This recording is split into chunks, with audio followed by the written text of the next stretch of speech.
Hello, everyone, and welcome to the second episode of The Uncomfortable Conversation. Joining us today is a very, very special guest. I don't want to reveal too much about him because, as you know, the concept of this show is to make every uncomfortable conversation comfortable.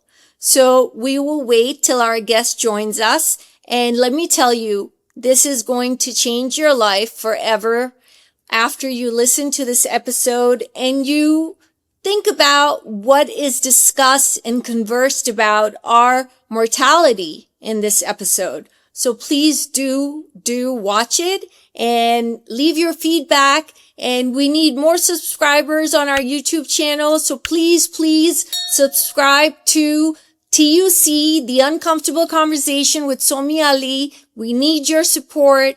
And please subscribe to our channel. And let's wait for our very, very special guest who is going to leave you absolutely aghast with his complete journey and his life story. It is absolutely unbelievable. Looking forward to having him on our show. How are you, Dr. Arzu? It is an honor to have you on The Uncomfortable Conversation. This is such an honor, I cannot tell you. But before we delve into and tell our viewers what it is that you actually do, because we don't want to expose that yet, we want to learn a little about your journey. So how about you tell us a little about where you're from, where you grew up, how did you end up in the United States? Let's learn all about yourself. Thank you very much. And it's my honor that you invited me in your program, really. No, it's my honor. So basically, I'm from Bangladesh. I grew up in Dhaka mostly. I did my college, my university in Dhaka, and then I passed from the medical school from one of the city of Dhaka called Mymensingh. Then I practiced several years over there. Then I went for a master's degree in infectious disease in England in 93. Wow. Then in 1993. Then my younger brother, he used to live in California. So I came to visit him in 1995. And then I got into the USMLE, started reading the USMLE. My wife, she is she's did her bachelor, her master's in special education. So she came here and she said, "Let me apply for a job." She applied for a couple of jobs and she got, accepted in both the jobs. So meanwhile, I was doing my USMLE. I give part 1, part 2. I passed. She already got the job, and that's how we end up in USA in 95. Wow. Okay. And tell us a little about your childhood. What were your interests when you were little? Let's say when you were a 10-year-old Dr. Arzu, what were your interests? I used to love the sports, really. I'm within it, really, because when I was in the photographs of you. I saw the pictures with you with your teammates. Yeah. I used to, when I was in high school, I used to play for that area in our second division as football. We call football. Here it calls soccer. Yes. But, in London, they call it rugby. Rugby. Right. So I started playing with the second division team over there. Then I got admitted to the medical school. I was very much interested in badmintons. Me and my younger brother. Sport. I love badminton. Me and my younger brother, we are usually the partner when I was in Dhaka. But when I went to Mymensingh, he was not there because it's my medical school. I had a couple of partners, and then I became the Triple Crown owner for 3 years, consecutive years. I love the sports, really. Any kind of sports, I can sit, I can watch the whole night. Even if it's a dart, I don't mind. I can sit, I can watch the sports the whole night. So you love cricket? I love cricket too. I used to play the cricket when I was in medical school team. So when I was a little girl growing up in Pakistan, I remember my mom was absolutely in love with Imran Khan.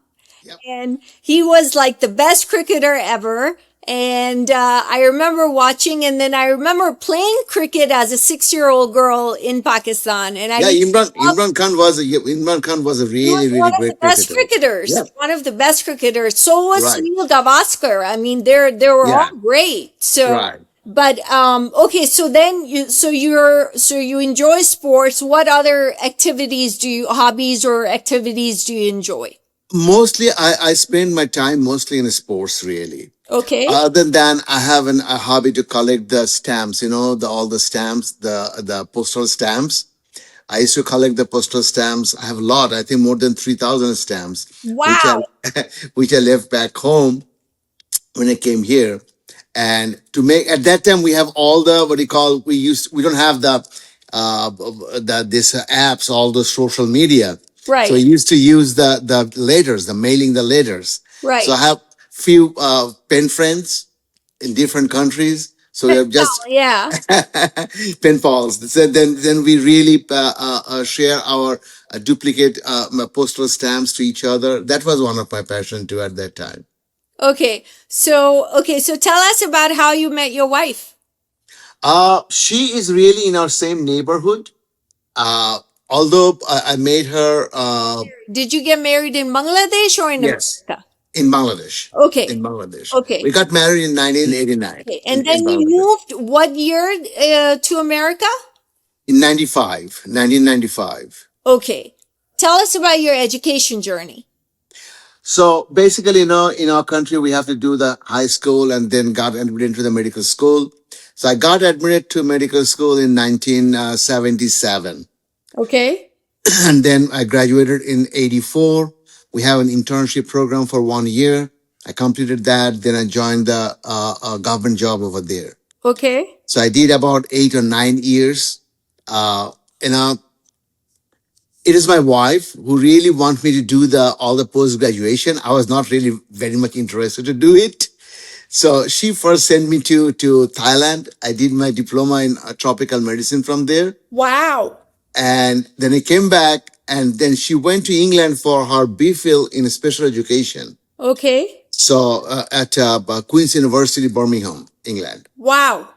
So I joined her, and there was a program for infectious disease there. So I got admitted to master's program, and after that, I came to to America in 1995. So you Really, did your master's in England. I got my master's in infectious disease in England Okay, alongside with your wife. alongside my wife, right? Okay, so then you entered the United States. In '95. Okay, now let's talk about the biggest question, and that is that why is it that you chose this field of medicine? And tell our viewers what we're talking about because we kept it as a surprise. The thing is, if you ask me why I choose this subject, I didn't really choose it. Back home, when we're young, it's our parents, they choose for us, really. So, as I said, I was very much interested in the sports. So, Right. I thought I would be a soccer player. Okay. And, during that time, Brazil was very, very influential in the soccer in the whole world. Right. And they have a captain named Socrates. Right. And he is a pediatrician, really. So I wanted to be a soccer player, but my parents, they want me to be a physician. So that was a really hurdle. That was I have to have a lot of not arguments really. I was just trying to let them know that I just want to be a sportsman, not the physician, and all those things. Then my dad said, look at Socrates. He's a pediatrician, but he's a very good soccer player in the world. Right. So that's how we really motivated me to be a physician. So once I started it during my third year or fourth year, I got interest on that really because I found that I can help people, a lot of people. I can. I'm not going to tell that I'm saved. I saved them. It's Almighty who saved them, but through me. So at least I can have some knowledge to let them know that what's exactly going on or not. Since then, I enjoyed this field really. Well, I'm sure our viewers will appreciate your modesty, but I respect you and I have the utmost respect for your profession and for what you do. And it's interesting to know that your father or your parents encouraged you to get into this field, correct? Right, right.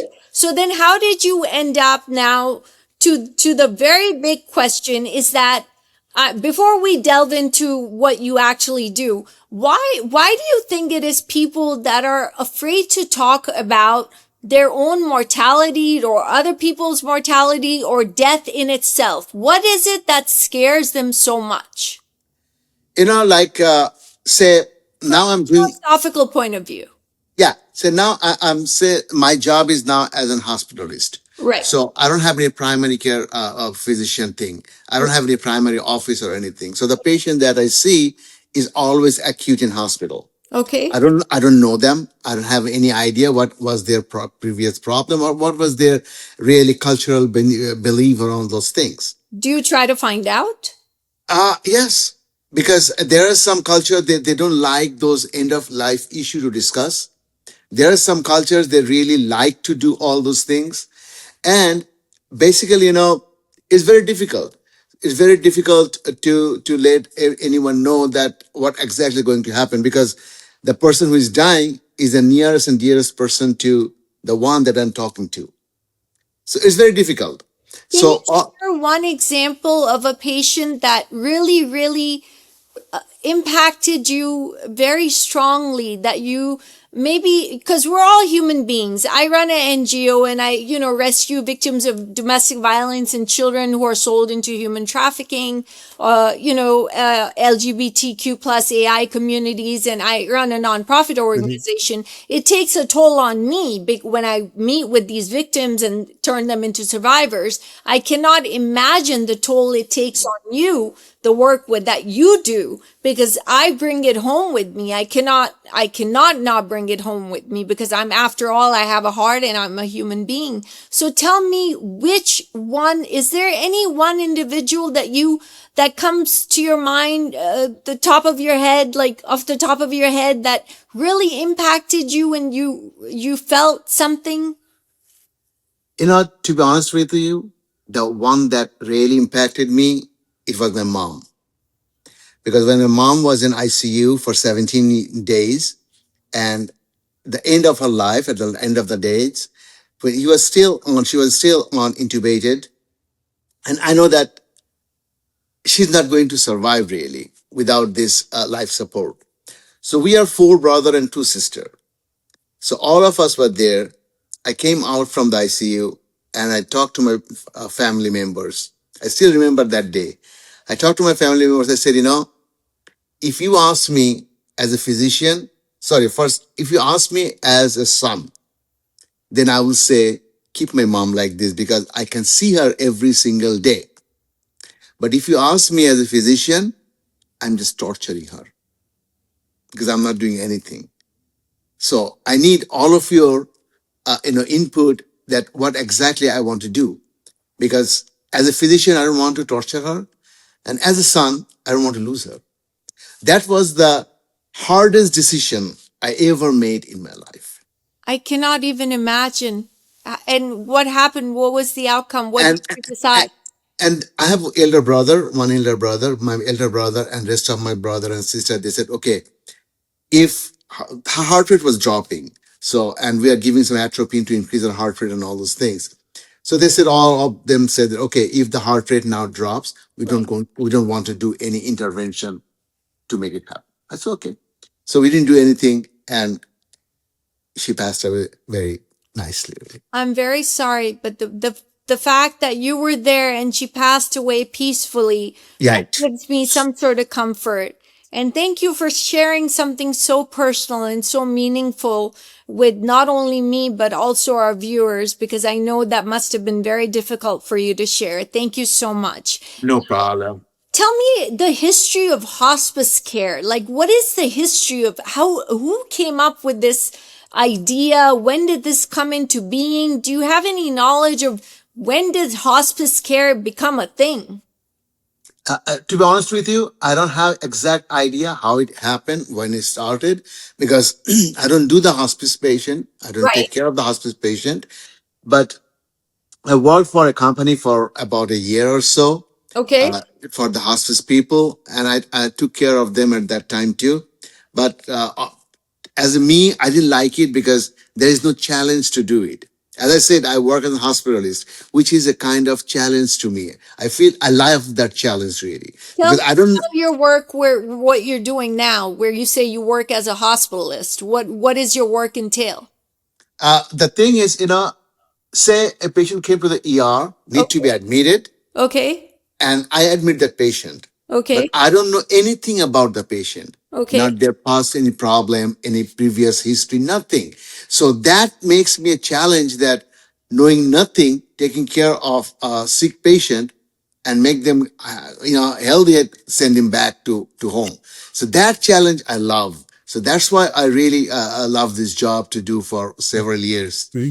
I think it's about 21 years I'm doing the same thing. But you did work in the hospice care for 1 or 2 years, I correct? worked alongside with that. I worked with the hospice people for about 2 years. Can you share some of your experiences? Because I think I've observed in my lifetime that I think many people forget that we actually are going to die, and I think that people are afraid to even talk about death or their mortality, and it's like a taboo or a stigma attached to this subject. They don't want to talk about it for some reason, and it's something that we all have to face, and Right. it's inevitable. No matter what you do, we all have to go.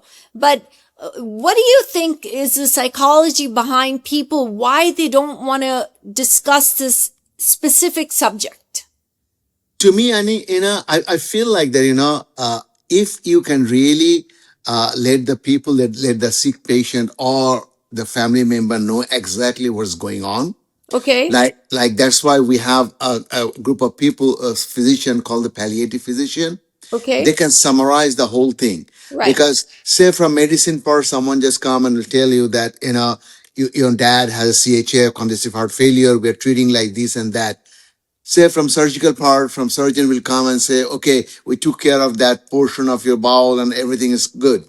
But no one is really summarized the whole thing. It Right. is the main thing to summarize the whole thing that, these are the things they are going on. So with this thing, most of the time, patient doesn't survive certain time that long, like 6 months, 1 year, something like that. Right. Then what I do usually, because I have to do that too, to make them DNR, do not resuscitate or something. The way that I really proceed, the first thing I ask that, if you are on that situation, what would you want to do? You Right. want to you want to suffer, or you want to continue this, or what you really want to do. Right. The next thing that I ask that when you're talking to that person, ever they said what they really want to do, does they really want to be a vegetable, or they are very active during their life, they want to go peacefully. So if that makes them a little bit idea that what kind of decision they can make really, considering about, as I said, during my mom's time, the same thing. I want to make my brothers understand, my sisters understand that what exactly is going on. So they understood. So when you make those people understand those things, they really feel like, okay, this might be a really serious thing and we need to decide something as early as possible. But as I said, a lot of time I give my own example to them. I know this is the nearest dearest one, and this is a situation I went through too, which is very difficult. A lot of time this really helped the patients to make the decision, okay, So you what they want. share your mother's experience with them. I share the experience with them. Phenomenal. That's phenomenal. I shared, even when my mother-in-law died, I did the same thing with my wife because she doesn't want that. I did the same thing with my wife too. You need to. At that time, my mother was alive, but I want to say that, look at her. That what you need is for you or for her. So I talk to the patient like this. Why you want this, if just for you or for the patient? Right. If you think about the patient, then I think we are not doing anything, and the patient will not go anywhere from here. Now, if they ask me, That how long they will survive, I always say it's not on my hand. I can't say that how long the patient can survive. But I can say that with this situation, they might die within 6 months or 1 year or something like that. Based on their ailment, you have an Right, idea. You right, have right, some sort of concept, some sort of right, idea they'll be alive for 6 months or 2 months. right. But if correct me if I'm wrong, I know that in Oregon they have mercy killing, and that is that if you have only 2 months to live, you're in excruciating pain. They actually send a letter. They send the documentation from the doctor, and they go to Oregon, and they actually let you, pass away peacefully. Yeah, that word peacefully is different because not all end of life issue has the pain. It's not all. Some of the end of life issue has the pain, like say cancer, pancreatic cancer, or something like that. Very painful. Right, So on those situations, they put the comfort care, right, like they give the pain medication to make them comfort as possible. right. But not all the things have what do you call the comfort like the pain issue really. But as I said, ultimately the organs will die. They cannot really do the function that they normally need to do.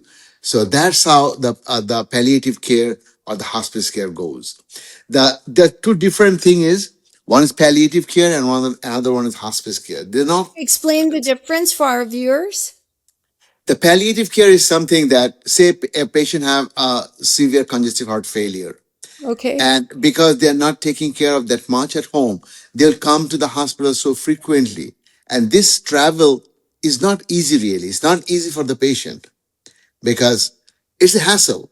They come with the EMS at the ER and doing all those things, and the suffering from all this huffing and puffing for the air and all those things.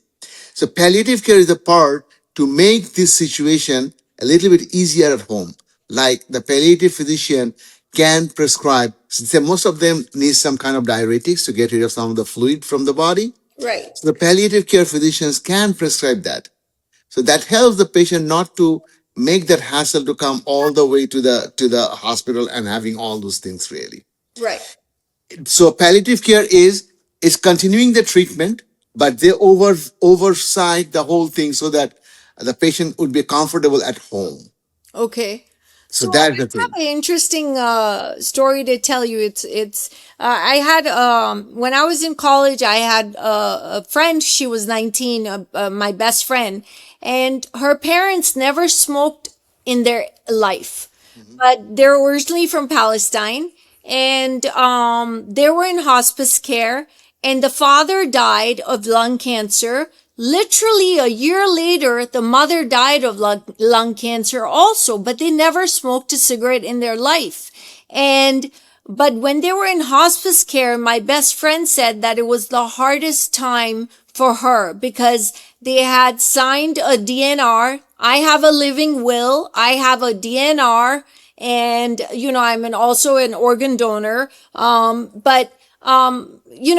It's a very difficult place for children for to see their parents being in hospice care, knowing that they're going to die any day. Yes, it's really tough. It's really tough. But the thing is, if you think on the other side about the patient's perspective, that how they are feeling really, they will not feel good if they're not, if like the resuscitation, DNR. So DNR doesn't mean that Do patient not cannot be treated. resuscitate. Yeah, it means do not resuscitate. It doesn't mean the patient is not being treated. Okay. So anything else needed to be treated, then only the thing that was hold behind is the CPR, the shock, and the intubation. The Okay. rest of the things should be done. Okay.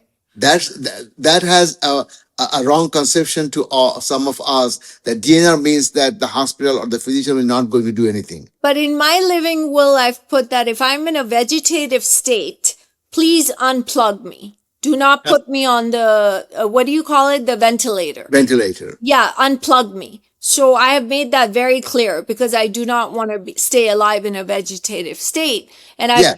I've made arrangements for all of that. But that's me. Some people don't think of their mortality and they don't want to discuss death. Some of us even forget that we're going to die Hmm. one day. Hmm. So many of us, in fact, and we make a lot of do a lot of wrongdoings, assuming that we're never going to die. Right. In that assumption. But my question to you is that what kind of people have you encountered during your 2 year span in that hospice care? What were some of the things that they did? You ask them, like, what are your beliefs? Like, what, how do you want to go? Tell us a little bit of a couple of stories of some people. Like, some people, they are very religious, Right, especially the Christianity. right. They're Catholic. They want to go to the hospice care, which is maintained by the Catholic people. So It what is happens. their belief, Catholic people? They believe that if is they are being taken care by the Catholic people at the hospice care, this is better than the other. But it's not like it's just their belief. So they have a priest in the hospice care taking care of him. It's not like that. The whole the whole what do you call the company? Like we have a Catholic hospice. Okay. The whole company is Catholic, So it's really. like having an Islamic hospice. Right. Okay, got it. Okay, and So then you have a Christian hospice, then you have a Jewish hospice. do we have, but most of the people doesn't really care. Most Okay. of them care about the what do you call about their services. Like they wanted to see some of my patients. They wanted to see how their rooms and everything looks like because they want their nearest dearest one to be there the last days in a nice place. So they look at the rooms and everything that everything looks fine or not. Have you found any people in your 2 year span at the hospice facility? Have you found any patients that are there where they were abandoned and no one came and saw them? It happened. How did that make them feel? Like what I mean, said. it's a silly question, but of course it made them feel awful. But were you able to give them some sort of comfort? Yeah, it happens really because I'm not going to say that it never happened. It Right. happened. It happened. Sometimes it happens because their family members might not live in this area. So they're in the hospice care. Like I had a patient, he was on hospice care, but he has a one daughter and two sons. Okay. They're living in California. They're doing their job in California and Atlanta. So they Okay. cannot just leave those jobs and come here to stay. Right. But they used to come every weekends or something like that.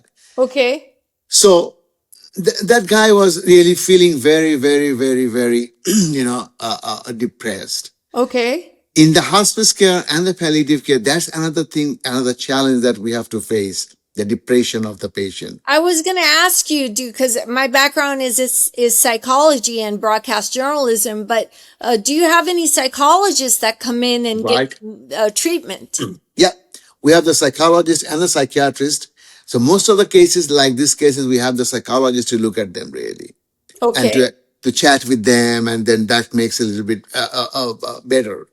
And sometimes, if they are really believe in religion, then we ask that priest to come to talk to them. That helps them too. So it's a very it's a very difficult area where you are just working with the people and their mentality, their mindset, and all those things really. So what is the most challenging, like, what is the one challenging concern that each person in hospice care brings forth to your attention? Like, what is the most challenging, like, what is bothering them the most, in your opinion and your You know, experience? yeah, I don't know what exactly bothered them because that could be their depression because they're sometimes in that mental state that I don't know exactly what they're thinking really. But what bothered me, and that's why I really didn't do that job anymore, because I know I can do something more, but my hands are tied. I cannot do it. because So to explain to me, I have an idea because I told you the story about my friend in college, but what exactly for our viewers, what exactly takes place when a patient is admitted into a hospice care? What exactly happens? so most of the hospice patients, if they are on dialysis, for example, Yes. they'll not get the dialysis. Some hospice care Why? continue. Why do they not get the That I have no idea really. It's a kind of a program or something. I have no idea. Okay. But some hospice care they continue the dialysis nowadays. They do the So dialysis. we don't know why some do and why some don't. Yeah, I have no idea about that Okay. really Okay. because I don't do that anymore. So I Okay. did it say about 18 years ago. I did it, so I don't know the updated things really. The other thing is sometimes most of the hospice care they don't really do the IV intravenous antibiotics too. Uh, I don't know why, but they don't give the intravenous antibiotics. So that also thing that bothered me a lot. Are they in a lot of pain? Of course they're in a lot of pain, right? Yeah, they give the pain medication. There is no problem on that. So They will- what are the pain medications that these people are receiving because they're in hospice care? it depends on On their say ailments. It depends on their ailment. the ailments. It depends on say if the patient is on feeding tube, like some people have the feeding tube, Right. they can give through the feeding tube. If the patient don't have any feeding tube, they can give it intravenously. And there's some pain medication that can be given sublingually on the mouth, so that disintegrates. That can help the pain too. Now, So Dr. Arzu, do you remember Dr. Kevorkian? Do you remember him? He's no, a doctor, I believe. I can't remember if it was the 70s or 80s, but he was actually held accountable and he went to, I think, prison for euthanizing people euthanizing patient, or right? who did not have a life to live because they were in excruciating pain and they didn't want to live. Now, personally, I believe that if someone is in intense misery and excruciating pain, and they will be better off if they don't experience that excruciating pain, they're better off gone, to the higher power. That's my personal belief. I don't want any human being, whether related to me or not related to me, I don't want anyone to suffer any pain. That's my personal belief. And you can understand that as a doctor. So, but Dr. Kevorkian, I don't remember exactly. I have to watch the documentary, but I do remember he got arrested for that. Yeah, I remember now. I think Yeah, it was he was. that But the thing is, he was euthanizing them. yeah, there's two different things really to make a patient to the death pathway and Yeah. to make a patient comfortable is two different things really. Okay. So to me, if you can make a patient comfortable, it doesn't mean that you have to give a lot of pain medication so that they can die early. Right. So that's where he went wrong. Yeah, so that's me. I believe in that really because everything has a threshold. So pain also has a threshold. If Right. you can give that threshold amount of pain medication, that will not depress the respiratory system, then the patient will be fine. So in the hospice care, when you were there, when the people were in pain, the patients, when you were giving them the medications, were they okay? Were they like comfortable? And yeah, They were because comfortable. as I said to you earlier, that I did it long time ago, but Okay. during my that 2 years, uh, to my knowledge, none of my patients were in pain really, because I can figure it out that how much pain medication I can give and what exactly I need to do really. So, but And I'm did seeing you some. see anyone pass in front of you? Mhm. Did you see anyone pass away in front of you? Yes, I did. You know, we are physicians. We have to see the people passing out in front in front of us. I Of have seen a course, lot it comes really. with the territory. Yeah, I've seen a lot of them. So I've I'm seen- gonna I'm gonna leave you with my last question. So what are your beliefs? Do you believe in the afterlife? Do you believe in reincarnation? What are your beliefs? And I'll share my belief with you as well. I'm a Muslim, Okay, as am I. yeah, so I believe that there should be resurrection day. I will die and then I'll resurrect if some days and I'll be accountable for everything really. Okay, So that's my belief. in full agreement with you. Well, Dr. Arzu, I cannot thank you enough for your time and thank you so much for sharing something that nobody wants to talk about and people are afraid to talk about. And what really boggles my mind is that we all have to go. And Hmm. ultimately, we're here for a very short period of time. That's how the higher power, the universe, Allah, God, Bhagwan, whatever you want to call it, Jesus, whatever, it's all the same to me. Right. And it's the higher power in the universe. And that's what life is. And we have a Right. certain amount of time on this planet. And either you use it to do good or you use it to harm others or you use it to help others. And what you have done, you've spent your entire life in helping others. And I am so privileged and so honored to have a guest such as yourself on my show. I cannot thank you enough. And God bless you for your work.